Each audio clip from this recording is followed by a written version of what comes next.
Good morning. It's about 7:30 on a Thursday morning. We're getting ready. Today is my father-in-law's estate sale. People are going to be showing up pretty quick. Today we look at Acts 7, verses 22 through 43. We don't finish the chapter again today, but we continue to hear part of Stephen's speech to the council, to the leaders of the Jewish faith. He's been arrested and falsely accused, and in his defense, as they ask him, "What have you to say for yourself?" he recounts the story of the Israelites, as I mentioned that yesterday. And yesterday we had gotten, so he had talked about Abraham, and he had talked a little bit about Moses being born.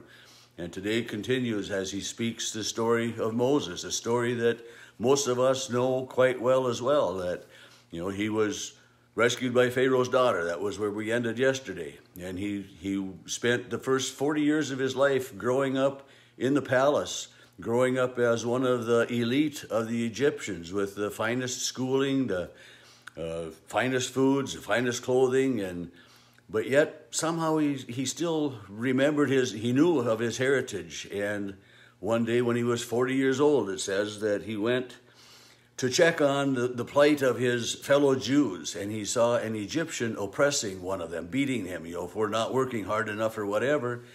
And Moses went, and it says he struck down this Jew. This Egyptian rather. He killed the Egyptian and made the assumption that the Jewish people would look upon him with thanks for that, that they would say, man, here's somebody that's actually standing up for us rather than beating us and striking us down and oppressing us more.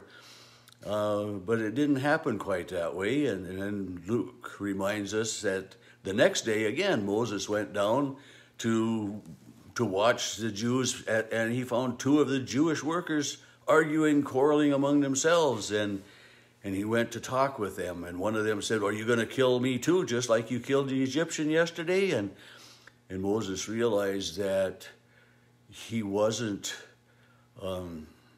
as inconspicuous as maybe he thought. That people knew what had happened, and he was afraid of what might happen to him, so he fled. He fled to the land of Midian, and he lived there for 40 years. And while he was there, he married and had 2 sons, and had a vision from God. Came, when he was 80 years old, and said, "Moses, I want you to go back and free my people." And in this conversation with God, as God and Moses were speaking, God had said to Moses, "You take off your shoes, for this is holy ground." And so Moses went back then when he's 80 years old, and Stephen is recounting this story, and he's saying, "It was this Moses whom they rejected when they said, 'Who made you a ruler and a judge?' And they also rejected him as a ruler and a liberator, and argued against him and said, 'Oh man, we had it so much better when we were slaves in Egypt. When you let us out here, we're going to die here in the desert.'" And so these people, as much as they railed against God, they railed against Moses.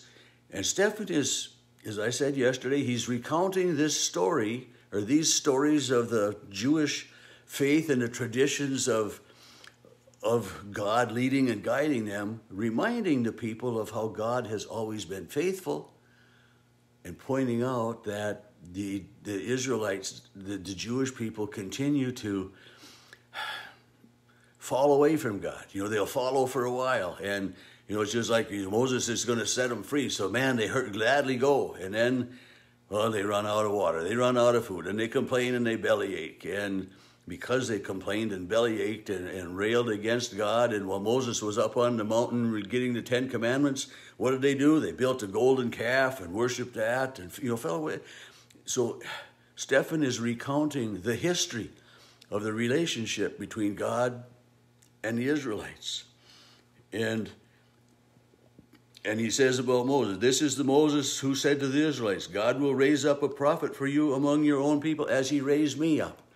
So Moses is not only the leader, the bringer of the law, but he's also a prophet. He's telling the Israelites that God will raise up from his own people, the Savior. And it's, you're going to ignore him too. You're going to reject him too.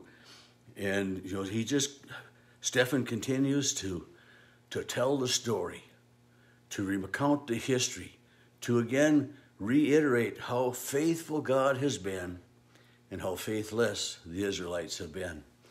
And to me, it's just a powerful reminder, a powerful witness that God is always faithful to me. He's always faithful to you. He's not going to turn his back on us. We may wonder, where are you, God? We may wonder, why don't you answer my prayers? Why aren't you more evident in the world? Why is the world in such a horrible shape today, And I see, a Peanuts caption, God, we need you in our world. And yeah, we do. But God didn't leave. God didn't leave the world. God is right here, right as close as our breath, as our seeing, as anything. God is here. But what has happened is that the world has grown further away from God. The world has begun to worship other things than God. It's just like the Israelites, worshiping the golden calf, creating statues, doing this and that, and falling away from God. And this is what's still happening in the world today. That we're falling away from God. We're forgetting that God is just as close to us as our breath. And so many people don't even know God. And so Stephen here is reminding the Israelites of the faithfulness of God.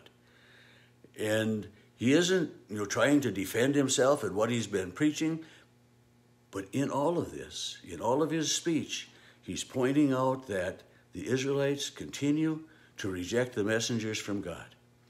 And just as he rejected Moses, turned against Moses, didn't always follow, didn't listen, and that was the reason that they wandered for 40 years, because of their falling away, because of their unfaithfulness, that, God said, no one from this generation that I led out of captivity will see the promised land. Not even Moses set foot and lived in the promised land.